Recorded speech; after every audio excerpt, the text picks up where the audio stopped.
नमस्कार, वंदे मातरम, सत श्री अकाल दोस्तों इस समय जैसा कि आप सबको पता है कि हम लोग चैनल पे रेलवे के जीके जीएस के पी बाई क्यू क्वेश्चन को सॉल्व कर रहे हैं, जो अत्यंत महत्वपूर्ण है आगामी एग्ज़ाम के लिए, जिसमें हम लोगों ने NTPC, railway group D, ALP, technician, इन सब के पी बाई क्यू सॉल्व कर रहे हैं। आज की क्लास में दोस्तों हम लोग एलपी सीबीटी 1 9/8/2018 की तीनों शिफ्टों के प्रश्नों को हल करेंगे। तो आप लोग शिद्दत के साथ आलती पालती मार के बैठ जाइए और इन प्रश्नों को हमारे साथ करिए, और जो एक्स्ट्रा क्वेश्चन हम आपसे पूछे उनको इसी वीडियो में उनके आंसर दीजिए। अगर आप चैनल पर नए हैं तो फटाफट सब्सक्राइब कर लीजिए, ताकि चैनल पे अपलोड हो रही वीडियो आप तक बिना किसी विलम्ब के पहुंच जाएं। चलिए बिना किसी विलम्ब के दोस्तों क्लास को प्रारंभ करते हैं। आइए आप लोग आंसर देते चलिए।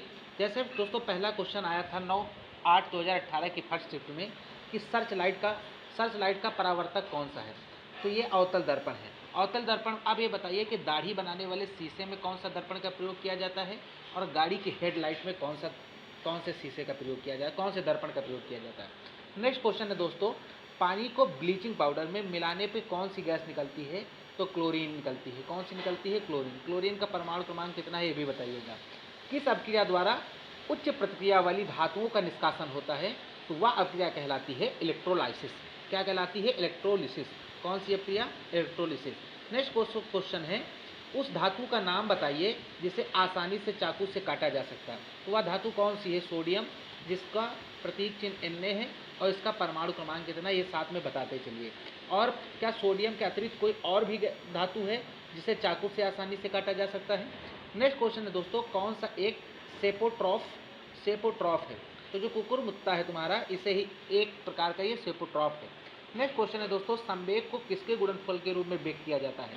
तो संवेग जो है P होता है m/b, यानी द्रव्यमान गुणे वेग बराबर क्या होता है? संवेग होता है। नेक्स्ट क्वेश्चन है दोस्तों, NH4 का होल्ट वाइड SO4 के एक अणु में कितने परमाणु होते हैं। तो कितने होते हैं? 15 परमाणु होते हैं। कैसे होते हैं इसकी एक हम लोग विस्तृत वीडियो लाएंगे, आप कैसे इसमें गिन पाएंगे कि कितने अणु हैं, कितने परमाणु हैं। नेक्स्ट दोस्तों, जो न्यूलैंड का ऑक्टेव लॉ था, इसमें अंतिम तत्व कौन सा था। तो जिस समय न्यूलैंड ने अपने ऑक्टेव लॉ को बताया था, उस समय थोरियम तक खोज हुई थी। अंतिम तत्व थोरियम था, जिसका परमाणु क्रमांक 56। तो पूछा जाए ये 56वां तत्व इस बार ग्रुप डी में पूछा गया था कई बार दोस्तों। नेक्स्ट क्वेश्चन है, प्रतिरोध की एसआई इकाई क्या है। तो प्रतिरोध की जो एसआई इकाई है वो ओम है। क्या है? ओम।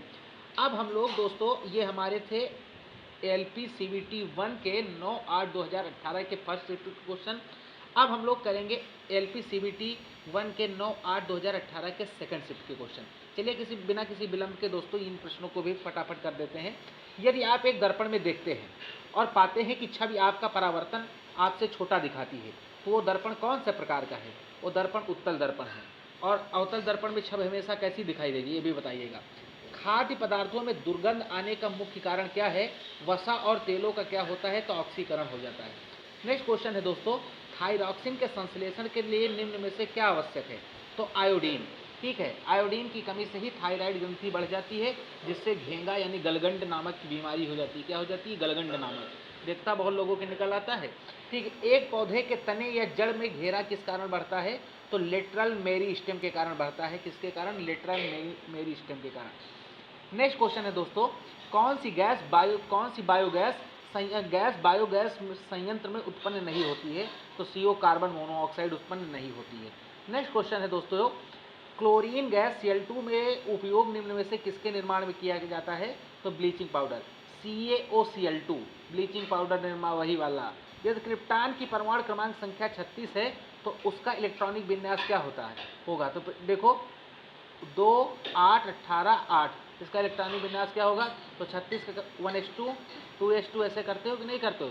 ये हम आपको बहुत अच्छी ट्रिक से बताएंगे दोस्तों, जब हम इसकी विस्तृत वीडियो लाएंगे आवर्त सारणी की, कि ये एक ट्रिक के माध्यम से हम इसको आपको समझाएंगे कि पहली सीट पर शांति, दूसरी सीट पर शांति का पति, ये बहुत आप कभी नहीं भूलेंगे। नेक्स्ट है एलपी सीबीटी 1 9/8/2018 की थर्ड शिफ्ट के क्वेश्चन। दोस्तों चलिए हमारे साथ इन प्रश्नों को हल करिए। देखिए आप कितने प्रश्नों को पी को सॉल्व कर पा रहे हैं, कितने जीके जीएस के क्वेश्चन आपको आते हैं, और इन्हीं से मिलते जुलते क्वेश्चन आगामी एग्जाम में आने की प्रबल संभावनाएं हैं। स्वाद का पता लगाने के लिए किस अभिग्राहक को क्या कहते हैं? तो स्वाद का पता लगाने के लिए जो रसस्वेदी अपग्राहक है उसका नाम है। सार्वभौमिक गुरुत्वाकर्षण यानी कांस्टेंट जी के मूल्य की खोज किसने की थी? तो सर आइजैक न्यूटन ने किया था। और आइजैक न्यूटन ने क्या किया था, किसकी खोज की थी? नेक्स्ट क्वेश्चन है, डैश की प्रक्रिया में लोहे को जस्ता की एक कोटिंग के संरक्षित किया जाता है, तो वह प्रक्रिया कहलाती है गैल्वेनाइजेशन। हिंदी में उसे बोलते हैं यशद लेपन। क्या बोलते हैं? यशद लेपन। यशद लेपन के दौरान लोहे को जस्ता की एक कोटिंग यानी परत के रूप में चढ़ा दिया जाता है, जिससे क्या होता है, उस वो जंग के अभाव से बच जाता है, प्रभाव से बच जाता है। नेक्स्ट दोस्तों, ऊपर उठाए गए हथौड़े के पास क्या होता है? तो पोटेंशियल एनर्जी होती है स्थितिज ऊर्जा। पोटेंशियल एनर्जी यानी P इक्वल टू होता है mgh, और अगर काइनेटिक एनर्जी गतिज ऊर्जा की बात की जाए तो K इक्वल टू होता है हाफ mv²। क्या होता है? Half mv²। ये दोस्तों इनसे क्वेश्चन डायरेक्ट आते, कभी m दिया रहेगा, v दिया गया रहेगा, आपसे गतिज ऊर्जा का मान पूछेगा, गतिज ऊर्जा दिया रहेगा, m दिया रहेगा, v का मान पूछेगा। नेक्स्ट क्वेश्चन है दोस्तों, जब हम आवधिक तालिका के समूहों में नीचे जाते हैं तो क्या होता है? तो सेल की संख्या बढ़ जाती है। क्या होती है? सेलों की संख्याएं बढ़ जाती है। दांतों में सड़न शुरू होती है। जब मुंह का पीएच मान 5.5 से कम हो जाता है तो दांतों में सड़न तो शुरू होती है, दूसरी चीज़ इसमें दुर्गंध आना शुरू हो जाती है। क्या हो जाती है? दुर्गंध आना। किसी के सामने बोलते हैं, कहते हैं पायरिया की शिकायत है, भैया जाओ दवा लो। एक एल्कोहल का क्वथनांक जो है 78 डिग्री सेल्सियस है। केल्विन पैमाने पर तापमान कितना होगा? तो केल्विन पैमाने पर 351 हो गया। क्या ऐड किया गया कि 351 हो गया, कि कुछ माइनस किया गया? क्या ऐड किया जाता है कि सेल्सियस से केल्विन को चेंज करने में? आप ही बताइए। अपने बाएं हाथ में पेन को पकड़कर एक व्यक्ति अपना प्रतिबिंब शीशे में देखता है, तो पेन दाएं हाथ में दिखता है, इसका कारण क्या है? तो उसका लेटरल जो है वो व्युत्क्रमण हो रहा है, यानी कि पार्श्व व्युत्क्रमण हो रहा है। क्या हो रहा है? इनवर्स, लेटरल इनवर्स हो रहा है, पार्श्व व्युत्क्रमण हो रहा है। नेक्स्ट को आज दोस्तों ये तीनों शिफ्ट के क्वेश्चन थे। आप इसमें अंदाजा लगा लिए होंगे कि आपको कितने प्रश्नों के उत्तर आ रहे हैं और अभी तैयारी को कितना धार देना है। LPCBT 1 एग्जाम 10/8/2018 की फर्स्ट शिफ्ट के क्वेश्चन को हम लोग करते हैं। चलिए बिना किसी विलंब के, जब प्रकाश की एक किरण एक सघन माध्यम से विरल माध्यम में प्रवेश करती है तो यह किस दिशा में मुड़ती है? आइए आपको एक फिगर के थ्रू समझाते हैं। तो चलिए ये प्रकार मान लीजिए, प्रकाश की किरण ये सघन माध्यम है और ये विरल माध्यम है, इसमें प्रवेश करती है तो यह किस दिशा में उड़ जाती है? तो दोस्तों ये अविलंब है। क्या है? अविलंब। तो अब ये नॉर्मल बोलते हैं इंग्लिश में। तो ये क्या होती है? इसको आना चाहिए इस तरफ, लेकिन ये क्या होती है? अविलंब से दूर हट जाती है और इसकी गति क्या होती है? इसकी गति बढ़ जाती है। तो जब प्रकाश की किरण एक सघन माध्यम से विरल माध्यम में प्रवेश करेगी तो क्या होगी? अविलंब में आना चाहिए इधर, इसको ऐसे होना चाहिए, लेकिन ऐसे न होकर ये इधर चली जाएगी और इसकी गति में क्या होगा?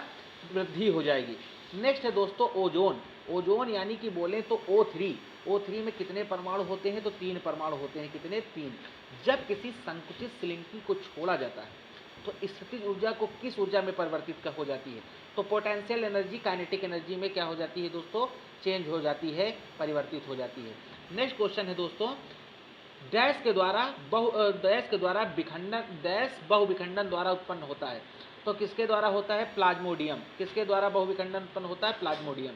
नेक्स्ट क्वेश्चन है दोस्तों, खाद्य पदार्थों का ऑक्सीकरण होने से रोकने के लिए निम्न में से किस गैस का? तो नाइट्रोजन गैस का उपयोग किया जाता है अगर खाद्य पदार्थों का ऑक्सीडेशन जो ना होने पाए, इसके लिए नाइट्रोजन गैस का प्रयोग किया जाता है। नेक्स्ट क्वेश्चन है दोस्तों, साइकिल की सवारी करते समय निकलने वाली ऊर्जा निम्न में से किसका रूप नहीं होता है? तो ये किसका रूप नहीं होता है? केमिकल एनर्जी का रूप नहीं होता है, रासायनिक ऊर्जा का रूप नहीं होता है। नेक्स्ट क्वेश्चन है दोस्तों, कौन सा एक परजीवी है परजीवी के रूप में पौधे में पोषण में प्राप्त होता है? तो उसका नाम है कस्क्यूटा। क्या नाम है? कस्क्यूटा। कौन सा फूल के केंद्र में मौजूद होता है? तो फूल के केंद्र में क्या मौजूद होता है? तो अंडम मौजूद होता है, यानी कार्पेल मौजूद होता है। नेक्स्ट है दोस्तों, व्यवस्थित वस्तुओं की वो प्रवृत्ति जो उसे स्थिर या समान गति से गतिमान रहने के लिए प्रवृत्त करता है, उसे क्या कहते हैं? उसे जड़त्व कहते हैं। तो जड़त्व किसने बताया था? किस नियम में जड़त्व बताया गया है? बताइए, जड़त्व की परिभाषा दी गई है। नेक्स्ट दोस्तों, प्रोपेन का आणविक सूत्र क्या है? तो C3H8 मेथ एथ प्रोब्यूटेंट हेक्स। याद करो, हीलियम को छोड़कर सभी नोबेल गैस, ठीक है, बाहरी सेल में कितने इलेक्ट्रॉन होते हैं? तो 8। लेकिन हीलियम का क्या होता है? हीलियम का परमाणु क्रमांक 2 होता है, तो इसके बाहरी कोश में भी 2 इलेक्ट्रॉन होते हैं। इसके अतिरिक्त जितने भी नोबेल गैस हैं, अक्रिय गैस हैं, उनके बाहरी सेल में 8 इलेक्ट्रॉन पाए जाते हैं। ठीक है। नेक्स्ट क्वेश्चन है दोस्तों, फूलों वाले किस पौधे में पत्तियों के मार्जिन के दर्रों में कलिकाएं पैदा होती हैं? तो है ब्रायोफाइलियम। कौन है? ब्रायोफाइलम।